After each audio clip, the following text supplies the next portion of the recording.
Every day, in the middle of a bustling town filled with noise, rushing cars, and people too busy to look around them, one woman noticed what everyone else ignored. Her name was Clara. She wasn't rich, she wasn't powerful, but she had something far more valuable than money. She had kindness. On the corner of Maple and 8th Street there was a man. His hair was messy, his clothes torn and dirty, and his hands were rough from years of hard living. People called him a beggar. Some crossed the street just to avoid him. Others pretended he wasn't even there. But not Clara. Every single afternoon as she left her job, she would carry a small package of food. Sometimes it was a sandwich. Sometimes it was a warm bowl of soup in a thermos. Sometimes it was just fruit or bread. But no matter how small, she always shared it with the man on the corner.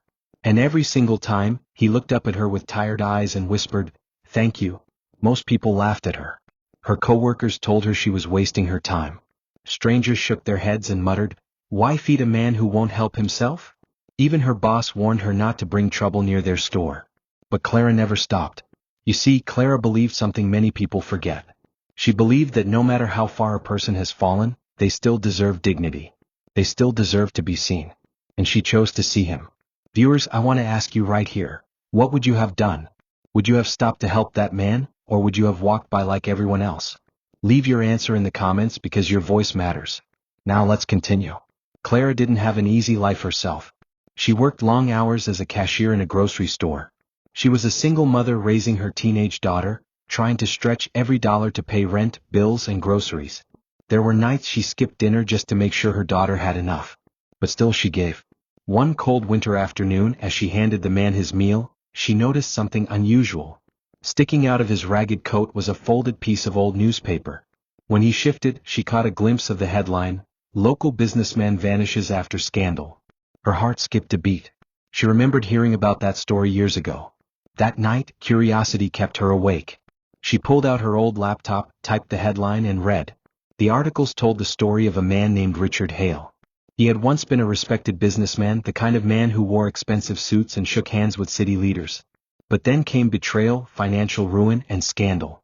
Overnight, his company collapsed. He lost his fortune. He lost his reputation. And then he disappeared. Some said he had died. Others thought he had run away. But no one ever knew for sure. As Clara stared at the old photos in the article, she froze.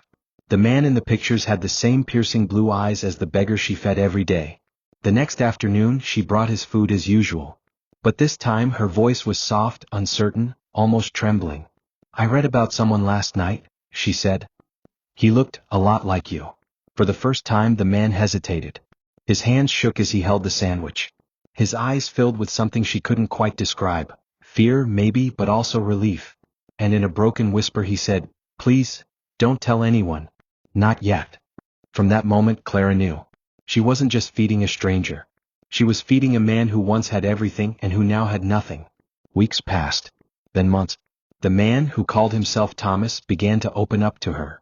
He never admitted directly who he was, but he told her fragments of his story. He once had a family, a wife, and a daughter.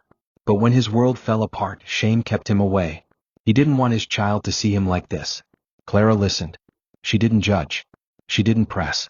She simply kept showing up with food, with warmth, and with the one thing no one else gave him, respect.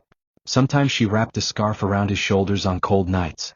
Sometimes she slipped a note of encouragement inside his bag. And each time, the man's eyes softened, as though her kindness chipped away at the walls he had built around his heart. Then came the day that changed everything.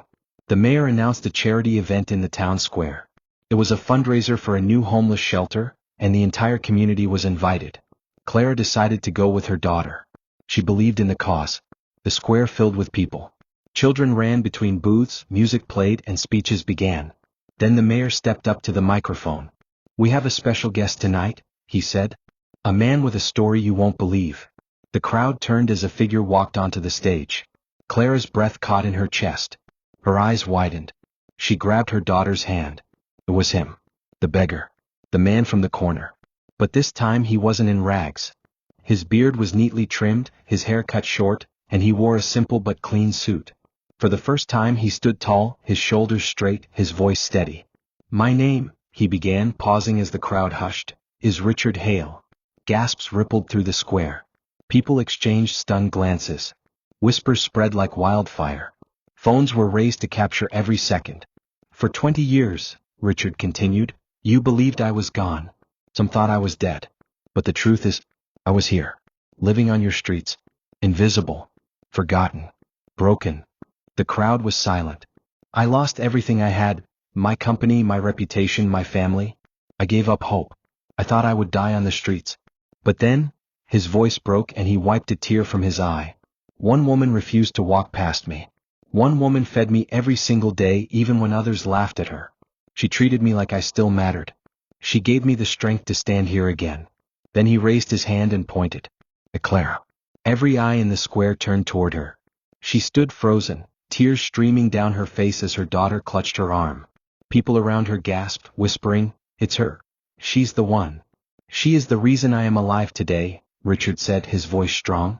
She reminded me that kindness still exists. And because of her, I am ready to rebuild, not just my life but this community. Starting with this shelter for every person who has ever felt invisible like I did. The square erupted in applause. Strangers who once mocked Clara now clapped and cheered. Her daughter's eyes shone with pride. Clara could hardly believe it. The man she had fed every day was no ordinary beggar. He was a man whose story had shocked the entire town. And all because she chose kindness when others chose judgment. Dear friends, let this be a reminder. We never know who we're helping when we give a meal, a smile, or a kind word. The person you help today might change the world tomorrow. So tell me, what lesson do you take from Clara's story?